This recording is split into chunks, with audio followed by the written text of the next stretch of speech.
কোন কাস্টমার কীরকম সেটা আমরা অল্প একটু কথা বললেই বুঝতে পারি। কোনো কাস্টমার আছে একটু ডিফারেন্ট কিছু চায়, আবার কোনো কাস্টমার আছে যেমন ডিজাইন দিয়েছি, যার ডিজাইন দিয়েছি হুবহু তাই হতে হবে, নইলে টাকা কম দেব। আমার মনে হয় প্রত্যেকটা কাস্টমারের জানা উচিত আপনারা যে ডিজাইন দেন হুবহু কারো পক্ষে সেম টু সেম করা সম্ভব না, কেননা সবার হাতের কাজ এক না। ডিজাইনটি কিছুটা পাশাপাশি এক হতে পারে, কিন্তু হুবহু এক হবে না। আর সাধারণত কাস্টমাইজ কেকের ক্ষেত্রে একটু অ্যামাউন্ট একটু বেশি নেওয়া হয়, কেননা পরিশ্রমটা অনেক বেশি যায়। এই জন্য আমার মনে হয় যারা কেক অর্ডার করে তাদের এক্ষেত্রে ধারণা আছে। আর আমি এই কেকটা তৈরি করেছি ডিম শেপ দিয়ে, যাতে দেখতে অনেক সুন্দর লাগে।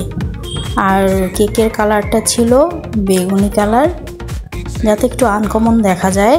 কেকটা তৈরি করতে আমার অনেকক্ষণ সময় যায়, আমি অনেক মনোযোগ দিয়ে কেকটা তৈরি করি, যাতে করে কেকটা অনেক সুন্দর হয়, কেননা এরকম ডিজাইনের কেক তৈরি করা আমার প্রথম ছিল।